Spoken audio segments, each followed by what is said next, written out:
Okay. I'll get the link up.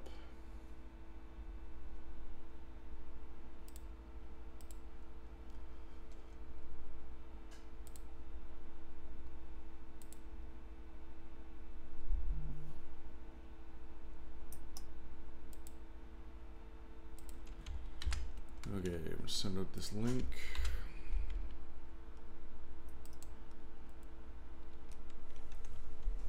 Okay, I just tagged you in that. Get a few people popping in. Okay, I just tagged you in that.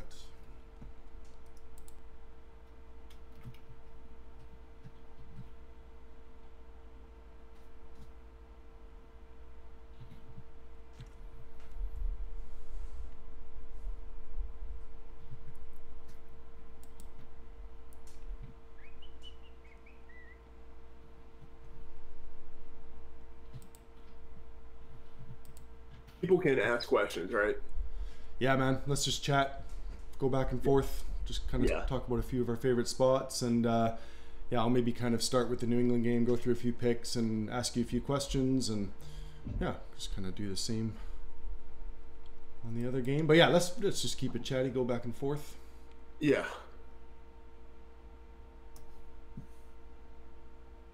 Yeah, we'll just give it about 60 seconds here.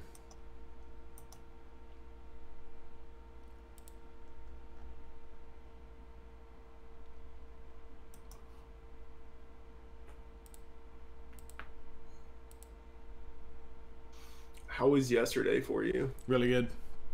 Good. Yeah, I had a really profitable day, and yeah, the only one like even that Mahomes one we missed. We went 11-4.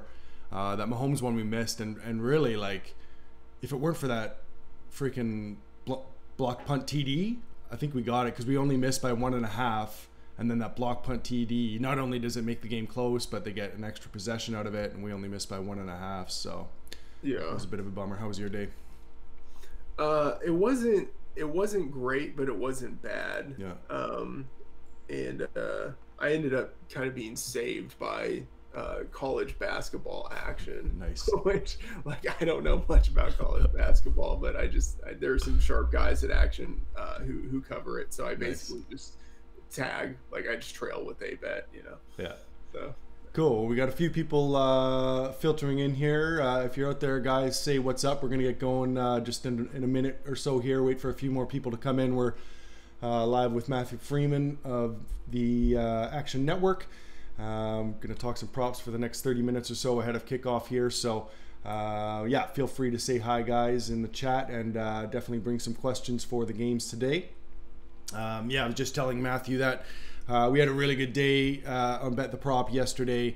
We'll have a look at the betting sheet here. Yeah, we went at 11-4 on total props, including some monkey knife fight props. Hit Chester Rogers by 0.5 in garbage time. That one was lots of fun. I know some people had 30.5 on that line, and I had 29.5, so that was a fun one to hit in garbage time. The Woods over Ebron on receptions was really nice. Ebron had a little more than I even thought he would, so we hit that one, which was nice. And then Goff was easy money. Gallup was easy money. Dak had the early Dak under 1.5 TDs. He had the early one, and I was sweating. I know that was the one Sean Corner liked quite a bit as well from the Action Network, so that was really good. Okay, we got some people in the chat viewing. Guys, say what's up here. We're with Matthew Freedman. Matthew, thank you so much for joining us. We're going to talk some props here. Give me a quick rundown of how your Saturday went yesterday. yeah, it wasn't bad. It's funny. I was on the wrong side of the Chester Rogers prop there. So it wasn't bad, though. A pretty decent day, and ended up kind of being saved also by some college basketball action. Nice. But yeah, it's, I think a great slate of games that we have this weekend. Divisional round, I think, is the best round. So yeah, very excited to talk. And just, I should say, not even like a pun, but like props to you guys. I think Bet the Prop is a great site, and I don't blind bet everything that you guys post, but I definitely take a really close look at any prop that you guys put out there. I think you are especially good at finding those head-to-head props in prop builders. So kudos on that. Yeah, thanks. I appreciate that. I love the head-to-heads. I think there's a ton of value there. I think the big drawback for me on the head-to-heads is it's very time-consuming.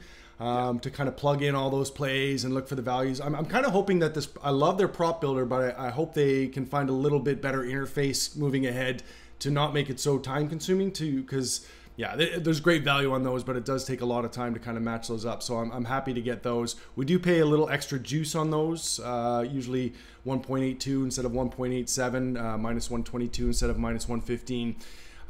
So we're paying a little bit for those, but there's a huge edge there. And the other thing that's good about those head-to-heads, I'll say before we get into this New England game, they're available early in the week, which a lot of the props aren't. So usually Wednesday night we can start getting some matchups. So, I have a max play for me coming up that we'll talk about shortly. That's a head-to-head that I got out on Thursday that I really love. So let's jump into this New England game here, Matthew. And I want to start with, you published a quick little article this morning on Antonio Gates, more than 2 receptions, and I thought this was really interesting, so I want to start here because I'm not going to lie, I'm sort of leaning the over there. I totally get your reasoning. It makes a ton of sense, the splits with Hunter Henry.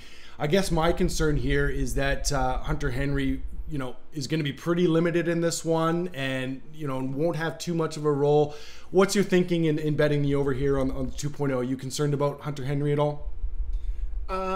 So I think the way that Hunter is going to be used is pretty much the way that Gates has been used. They haven't been using Gates a lot as like an all-around receiving option. He's kind of been restricted to like red zone, to third downs, like to times when they actually want a receiving tight end. And so even though we're going to see Hunter Henry, I'd say maybe only like 20 snaps, maybe like not that many. I think he's still going to gobble up a lot of what we used to see out of Antonio Gates. So I think there's a decent possibility that this pushes right at 2. But if I had to lean on a side, I would lean pretty heavily to the under. Yeah, I think the most likely outcome there is probably a push, as we'll get into shortly here. I mean, there's another thing working in your favor is sort of the pace splits here. Los Angeles plays at a very slow pace, and New England doesn't allow a lot of plays against. So, I think that makes a ton of sense. I do think a push is a pretty likely outcome. I'm not going to play it either way, just because I think Gates has had a pretty safe role the last few weeks, and I'm a little bit unsure about how that's going to play out with Hunter Henry coming back. And anytime I'm a little unsure, that's the beauty of prop bets, is there's 100 other lines to bet. So I like your reasoning there, and if you're with Matthew there, I think it's some pretty solid value. It makes a lot of sense. And all right, so I want to jump into our picks for this game, starting off with Rob Gronkowski. I took the under at 4 receptions, minus 135 yesterday at sportsbook.com. And, a couple things here. Gronkowski, obviously a little bit banged up. But the big concern for me in this one is, his volume has really just sort of disappeared. He had 3 or fewer catches in 7 of his last 8 games, including tallies of 2, 0, and 2 over the last 3. And over on the year, just looking at the big picture here, he's only had 5 or more catches in 3 of 13 games. The Chargers sort of, pretty decent against tight ends, not elite. 5 of 31 tight ends they face hit the 5 catch mark. But yeah, his targets have really fallen off. He was averaging 6.2 through the first 10 games, and then 3.3 over his last 3 games. So, and that was with Josh Gordon in the lineup for a couple of those. So, out of the lineup for a couple of those. So we really didn't see a bump from Gronkowski with Gordon out. This line's 3.5 at a lot of places. I like the 4 and paying a little bit more juice. What are your thoughts on that, Matthew? I love the way you're leaning on this. And actually, I bet this at under 3.5 plus 120. I would rather kind of have the plus odds on it. And I bet that at my bookie, and it's now moved to plus 105. So even at 3.5, that line is moving. Since he's returned from injury, he's played 6 games. He's had over 3 receptions in just one of those games. And that's obviously, I mean, it's hard to say that we know for sure that that is indicative of what the Patriots will plan to do in this game, because in any given game, they can radically alter their game plan. They're like one of the few teams that really does try to match up what they're doing based on what the defense is giving them. But, Gronk has a really tough matchup against Derwin James, who's, as a rookie, a first team All Pro and has done a very good job of shutting down tight ends. They being the Chargers, number one in pass defense DVOA against tight ends. So Gronk is looking like, I don't know, like a human husk of himself. Yeah. Like he's just not the guy that he was. So I really love the under here. Yeah, and I like your angle. I'm probably being a bit conservative playing that 4 number. Looking at 5 dimes right now, 3.5 is playing plus 110. So, I think from a pure mathematical point of view, that's probably a better value, getting plus on your money there at plus 110. For me, I'm just being a bit more conservative, and I want to force him to hit that 5 mark. I think hitting that 5 mark is a pretty decent long shot, so a little bit more conservative for me there. But yeah, I like the plus 110 at under 3.5 as well. I think that's a solid value.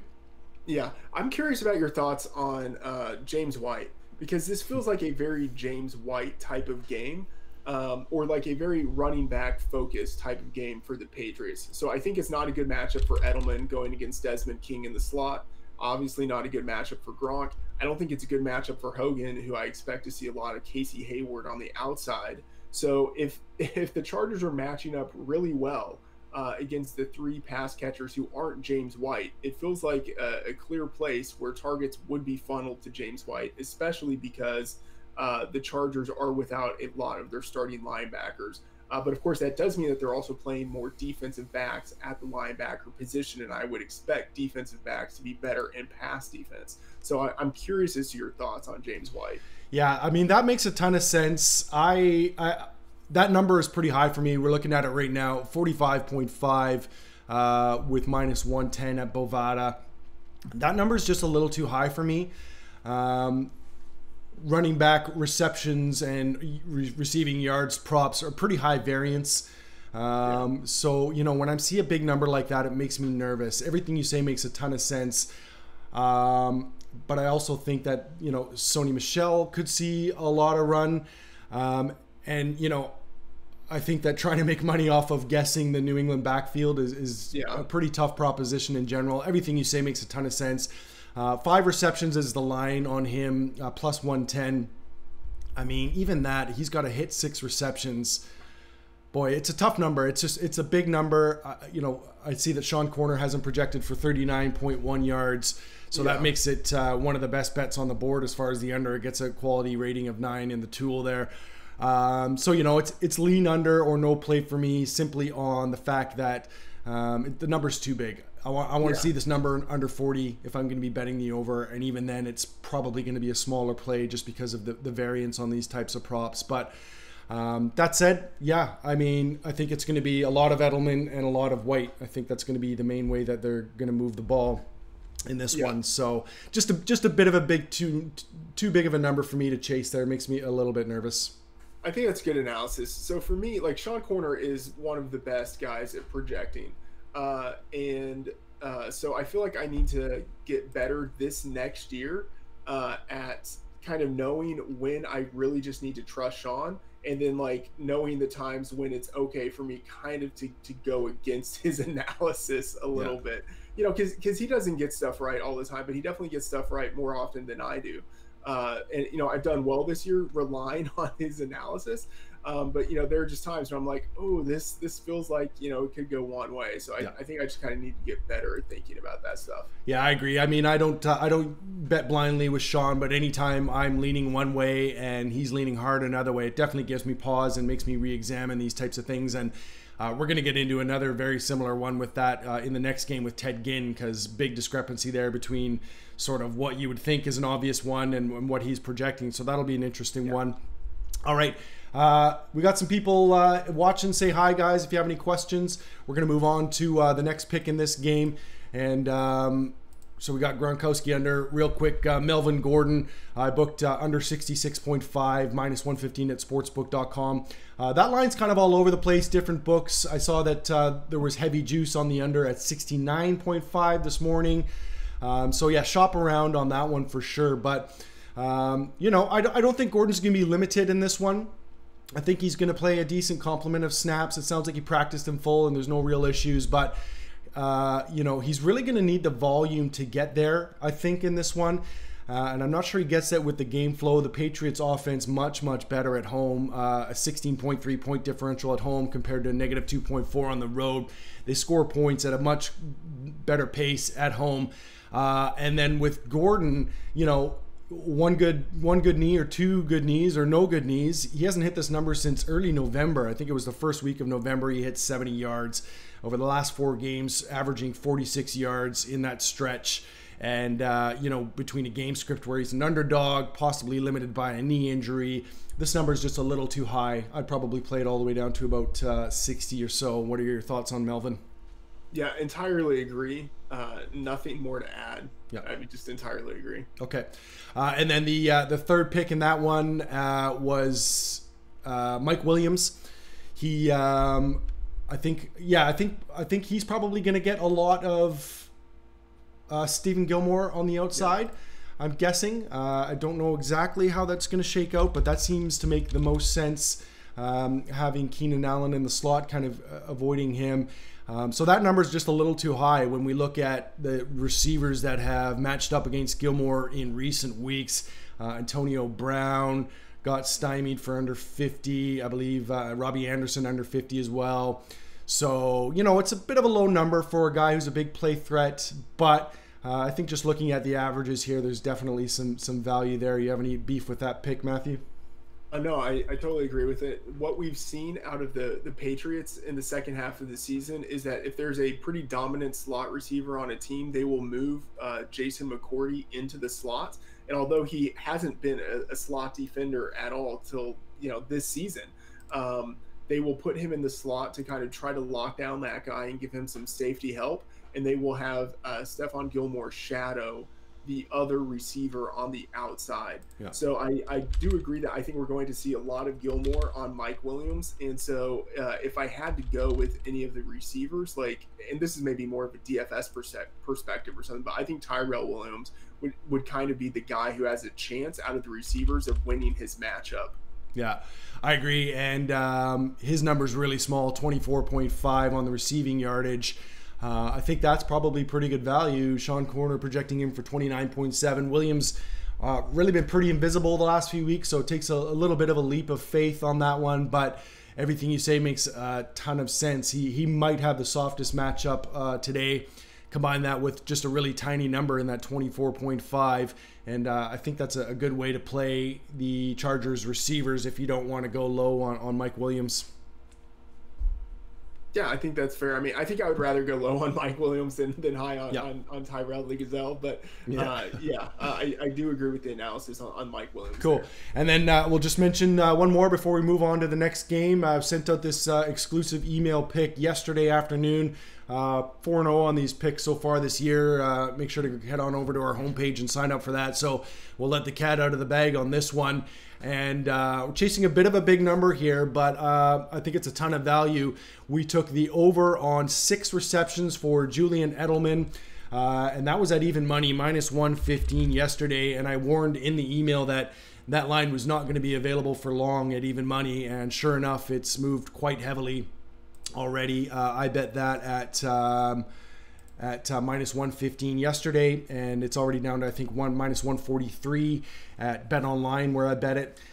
So, you know, can't get it anymore, but tons of value there. Edelman probably has the best matchup in the slot. One thing I talked about in the email was that he, you know, his numbers in the playoffs get a bit of a boost over his last 10 games in the playoffs, which is a pretty decent sample by football, of course. 8 receptions a game. And then in the last regular season, over the last little stretch, I think he's averaging about 6.8 per game. So it's a big number to chase, that 6, but I feel like we're almost free rolling. Pretty unlikely he gets 5. 6 seems like a pretty likely outcome, and hopefully we can hit that and kind of free roll. What are your thoughts on Edelman's volume? Yeah, I think the volume for him is the key, and I think that's why it's smarter to take the receptions here as opposed to something like the receiving yards, because like Desmond King is a good slot defender, but I think you're right that Edelman will get his volume. I think he will get receptions. He just might not get many yards after the reception. Yeah. But yeah, I think he has to be the guy that they're really looking to target, because Hogan is highly inconsistent. And Gronk is, facing a really tough matchup. Yeah, just, when it comes to the receptions versus the yards, I'm going to usually lean towards the receptions. The volume is a little bit more stable, a little bit easier to project. Unless I have a good reason to think that a player is going to have a real high efficiency in a game, then I'm going to tend to lean towards the volume. That said, I think over on 70.5 for Edelman is a fine play. But yeah, I would at this point with the juice so much on the receptions, it might be a decent proxy for that play. And you know what? We're seeing, on 5 dimes, we're just looking right now, 6.5 for Edelman, but juice on the over, plus 110 for juice on the over at 6.5. So similar to the one we were talking about earlier with Gronkowski, maybe a little bit better value there at the harder to achieve number. With the plus odds, but again, I'm just going to take a little bit of a lower variance, safer route on the Edelman one. I would agree with you on that, on the Edelman one. Yeah. All right, man, let's move on to the Saints and the Eagles, and my boy Ben Battle broke this one down for us. And right off the bat, let's talk about that Ted Ginn one, because I think that's a really interesting spot.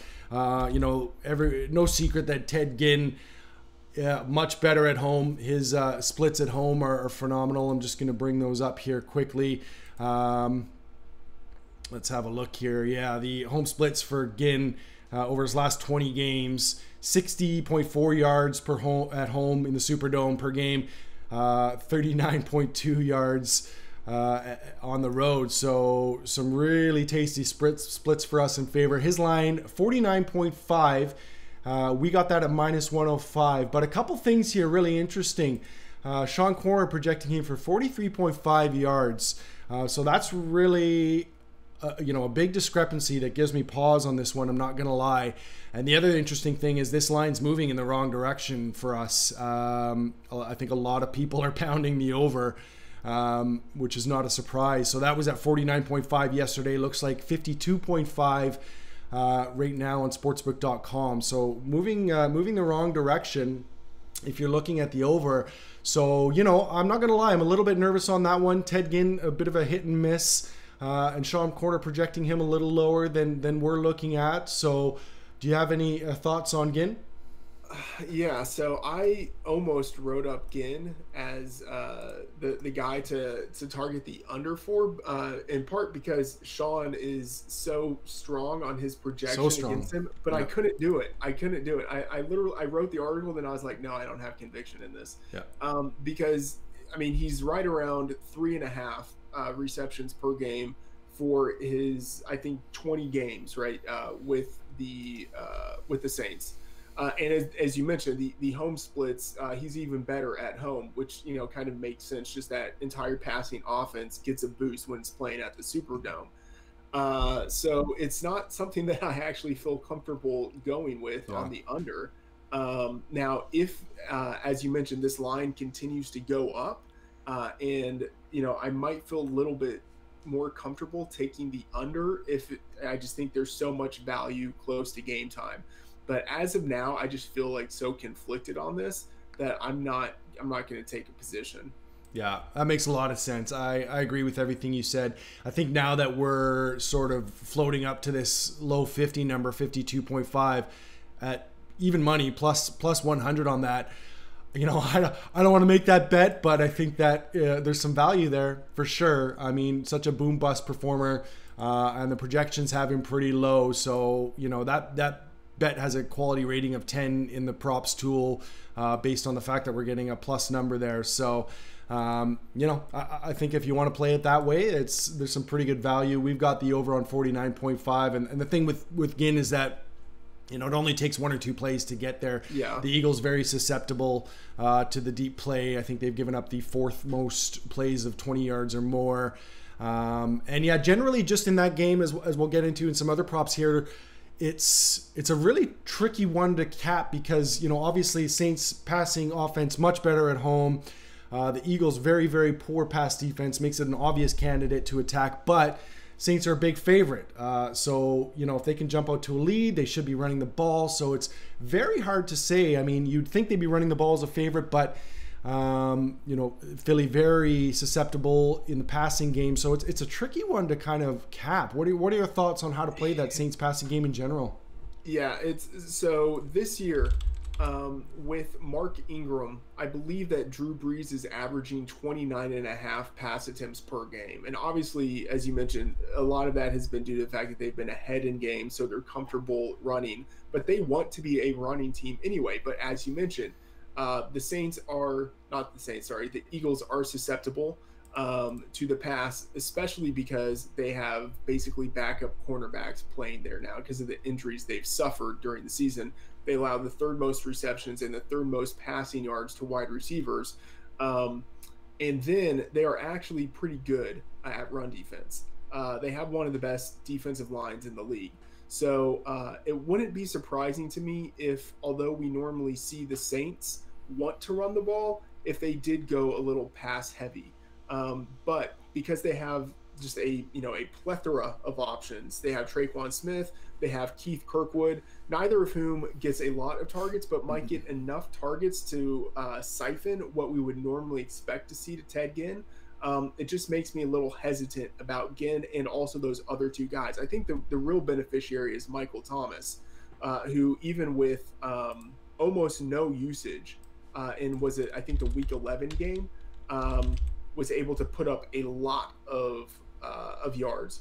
I need to look this up here, but I think he had 4 receptions for like 90 something yards and a touchdown, and that was in a blowout where they really didn't even need him. I expect this to be a pretty close back and forth game. And so if you have Michael Thomas going against a not very good and then also wounded Eagles secondary, I think he has a lot of potential. So I like him a lot. In that Philly game, he had a 23-yard per target average. So four targets, 92 yards in that game. So, I mean, yeah, and that was in a blowout. So presumably the Eagles are going to be able to keep it a little closer this time around. So yeah, I like that play a lot. Not a lot of times that I'll chase those big numbers with these props. Anytime you get over 85, I tend to shy away. But right, yeah, I think you know with Michael Thomas, it's a pretty safe bet. He's the most reliable target on that Saints offense, obviously, and should be able to be extremely efficient against the Eagles. So I think that's a pretty strong play. It's a shame you mentioned the run games there. Eagles have really been up and down. They started the season off pretty strong against run defense. They got hit with all those injuries. They started getting shredded by a whole bunch of guys. And then they've been pretty decent again these last few weeks. So that brings us to our next prop here. And Mark Ingram. We took over 41.5 rushing yards last night at minus 145. Pretty juicy on that one, but that number is extremely low. He's averaging about 53 yards per game in this one, and I'm not sure why that number is so low, considering he shredded the Eagles before. Eagles pass defense a little hot and cold, and as well as the fact that the Saints are favored by 8 points in this one. That would seem to point towards a line of over 50 on Ingram. Anything that makes you nervous on that Ingram prop over 41.5? Yeah. I mean, what makes me a little bit nervous is that I don't think Mark Ingram is very good. Yeah. I know that might sound stupid because it's basically a volume-based position. Yep. Whether a guy is good or isn't good is sometimes irrelevant. But I think they have another very good option in Alvin Kamara. He's the superior player. We saw what he was able to do when he was the guy in the first 4 weeks of the season. This is a must-win situation. I could see them giving him much more work and basically kind of having saved him for the postseason. So that is a little bit of the concern for me with Mark Ingram. And then, he hasn't really been all that good in the past few games. He's been okay, but he hasn't been great. So that gives me some concern. Yeah, I agree with all that. Can't argue with anything. I think the only thing here is just the number is quite low, and he can still be bad and still not have a lot of volume and still hit this number, quite frankly. So not a lights out play by any means. And your point on Kamara makes a lot of sense. Just looking here, the Eagles have been shredded by receiving backs all year. Second most receptions allowed, and the 6th most yards allowed. So certainly would make a lot of sense for Sean Payton and the Saints to attack them with Kamara. I do expect to see a lot of Kamara there. Not playing any props on Kamara just because his lines are pretty juiced. But just that 41.5 on Ingram. I'm maybe getting sucked in a little bit here, but it's just too low for me to resist.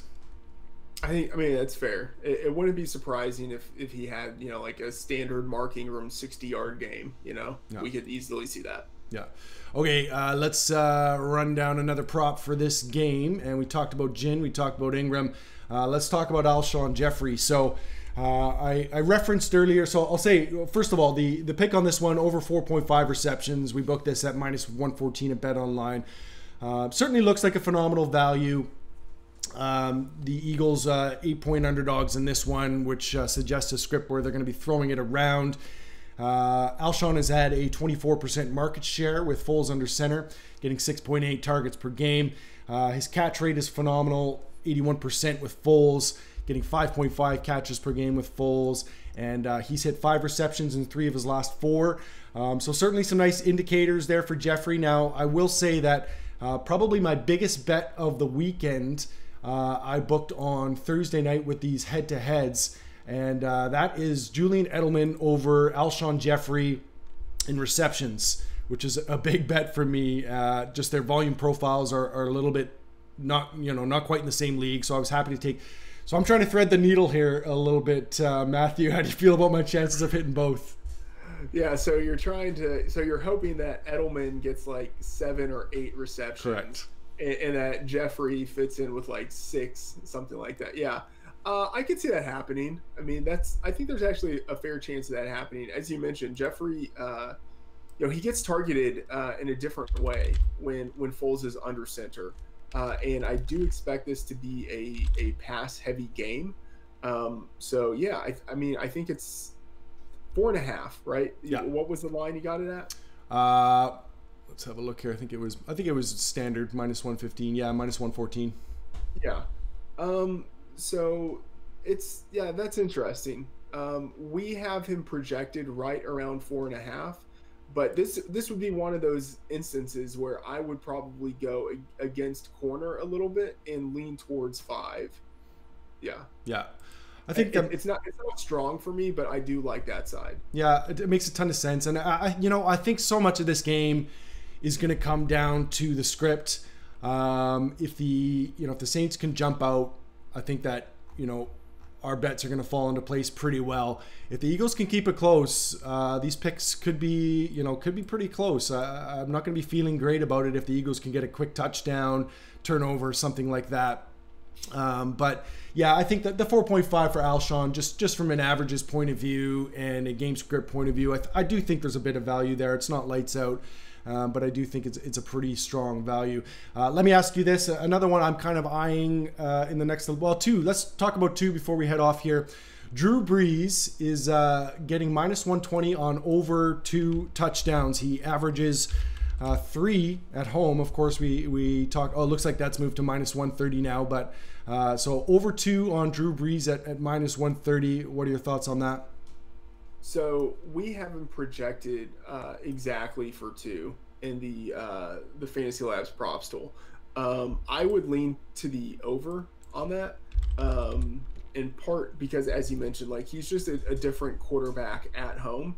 And I do expect them to pass the ball more than they have this season when they've had Ingram and Kamara. Like I think they will I think the Eagles are going to be able to put up points. And I think that's going to kind of force the Saints to revert to what they've been doing for the last 12 years with Brees, which is just throw the ball. So I think that's what they're going to do. And I think that gives Brees a better chance of hitting over the 2. So I think 2 is, I don't know. I think you could get a push at 2, but I think this, if I had to lean, I would say he goes over 2. Yeah, I mean, I think you have to ask yourself, what are the chances that he throws 1 or fewer touchdowns? And if you think that is a big possibility, then shy away from this. But if you think that's a coin flip at worst, I think we're sort of free rolling here. I don't see him throwing 1 touchdown. Yeah, I agree with that. Yeah. Even when he hasn't been throwing many attempts, he's still been getting his touchdowns with those like red zone, like a 1-yard pass to a tight end who's wide open. Yeah. Like there are always the possibilities there. So yeah. Just real quick, any thoughts on his passing yardage at 290.5? I'm seeing some love for the over on the Twitter today. But we're paying juice on that one, so I'm not too sure about that one. Again, I think the passing volume is tough to peg on the Saints side. Yeah, I would stay away from that. Okay. Let's we're gonna wrap this up pretty soon here, guys. We got some people viewing, and if you want to have a quick question for fantasy football legend Matthew Freedman joining us today, feel free to fire it out. Matthew, I'm going to throw one more at you here. I did very well shorting Zach Ertz last week against a Bears defense, which is excellent against the tight end.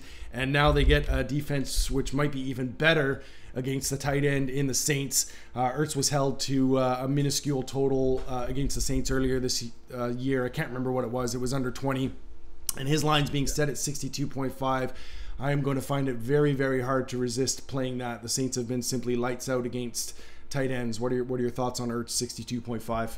Yeah, I think that's fine. We're leaning to the under, and although he hasn't really had much less target volume with Foles versus Wentz, he hasn't been quite as productive. And as you mentioned, pretty good pass defense there. I wouldn't mind. Like, I'm not rushing to bet the under on him because he is still probably one of the top 3 tight ends in the league.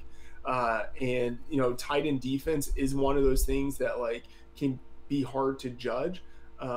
But yeah, I would lean on the under on that. One quick question for you. Yeah. What are your thoughts on Darren Sproles on over his yardage in a hashtag revenge game?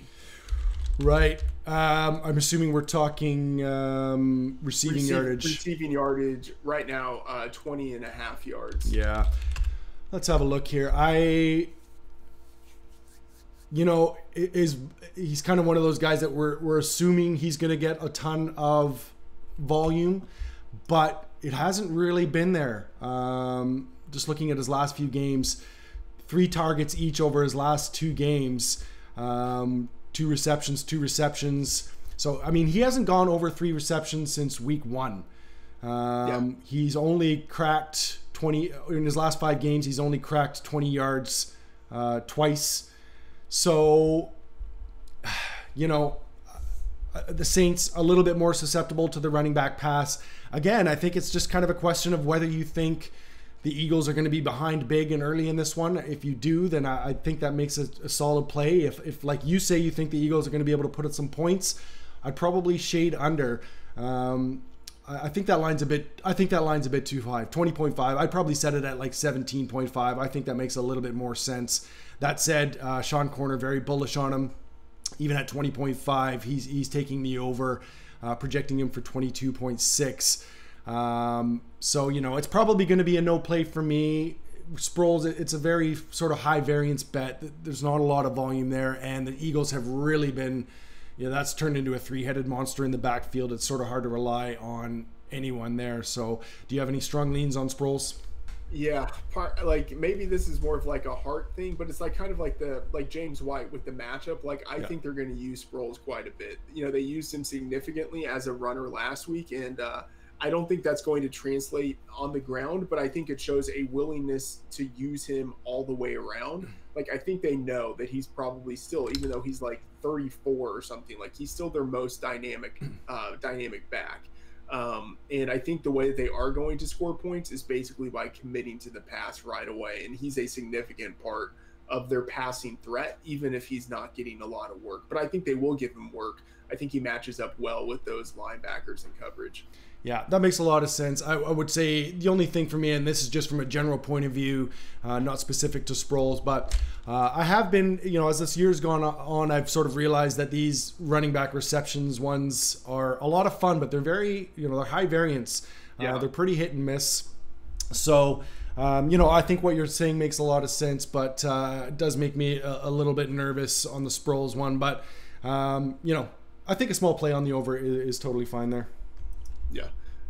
One quick question. Do you ever play any of the fantasy prop bets at MyBookie? Yeah.